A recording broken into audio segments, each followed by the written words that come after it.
The Mallee region is a wind-driven landscape and lacks the surface drainage that features in other water-driven landscapes.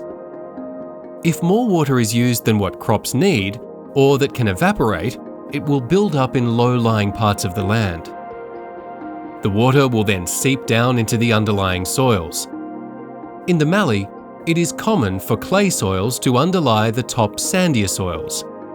Saline groundwater occurs naturally and is found in large areas of the Mallee. Groundwater levels have increased with the clearing of land and irrigation, causing saline water to pool in low points of the land.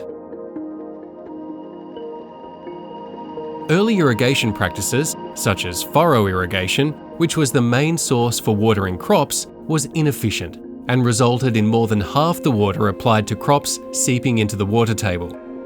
The salt accumulating in the floodplains and low points in the landscape have done so slowly over the decades and has not been widely recognised because of the gradual change, except during years of extreme drought or rainfall.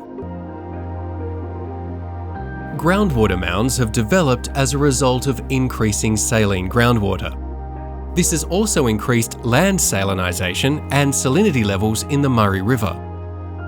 These have a detrimental impact on irrigated crops and treatment processes for town drinking water supplies sourced from the Murray River. In the Mallee, groundwater systems are as salty as seawater, and aquifers consist of densely packed marine sands. This can have significant impact on both floodplains and the Murray River if water is discharged through these saline systems.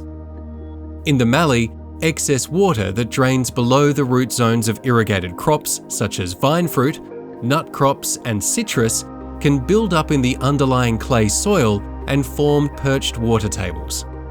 This can cause waterlogging, salt accumulation, crop loss, native vegetation loss, and damage to infrastructure such as roads.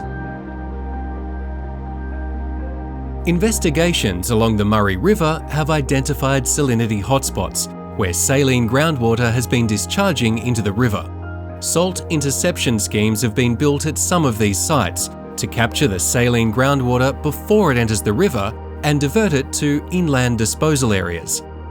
Salinity monitoring continues to be a priority in the Mallee, and we are continuing to work hard to ensure a sustainable future for the wetlands, horticultural industry, and river systems.